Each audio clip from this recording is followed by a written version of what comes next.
સૌરાષ્ટ્રની અસ્મિતા ન્યૂઝ. બનાસકાંઠામાં જંગના દ્રશ્યો.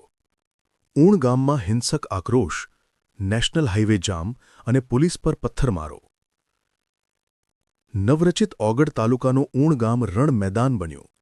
એક સંતાનની માતાને પરત લેવા ચૌધરી સમાજનું ટોળું ઉમટી પડ્યું.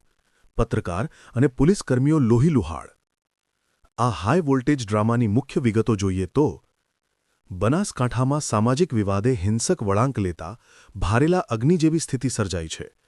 1.5 વર્ષ જૂના પ્રેમ લગ્નનો મામલો હવે લોહિયાળ સંઘર્ષમાં ફેરવાયો છે. 1.5 વર્ષ પહેલા રૂણી ગામની ચૌધરી સમાજની યુવતી કંકુ ચૌધરી ઊણ ગામના મહાદેવ રબારી સાથે લગ્ન કરી સંસાર માંડી ચૂકી હતી, જેમને એક સંતાન પણ છે. પરંતુ તાજેતરમાં અન્ય એક કિસ્સા કિંજલ રબારી મામલો બાદ ચૌધરી સમાજે પોતાની દીકરીને પરત લાવવા માટે કમર કસી હતી.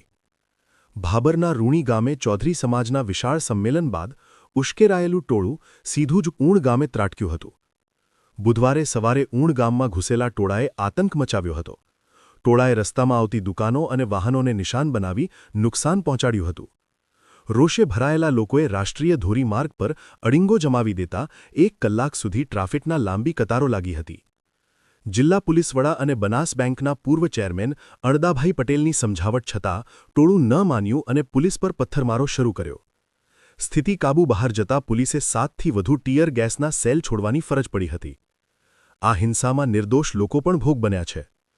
ઊણ ગામના પત્રકાર ઇન્દુભા વાઘેલા અને તેમના ઘર પર હુમલો કરાયો હતો, જેમાં તેમને માથા અને હાથના ભાગે ગંભીર ઇજાઓ પહોંચી છે. ડીસા રૂરલના પોલીસકર્મી સવાનસિંહ સહિત અન્ય જવાનો પથ્થરમારામાં ઘાયલ થયા છે. સામાજિક પ્રતિષ્ઠાની લડાઈમાં હવે કાયદો અને વ્યવસ્થાના ધજાગરા ઉડ્યા છે.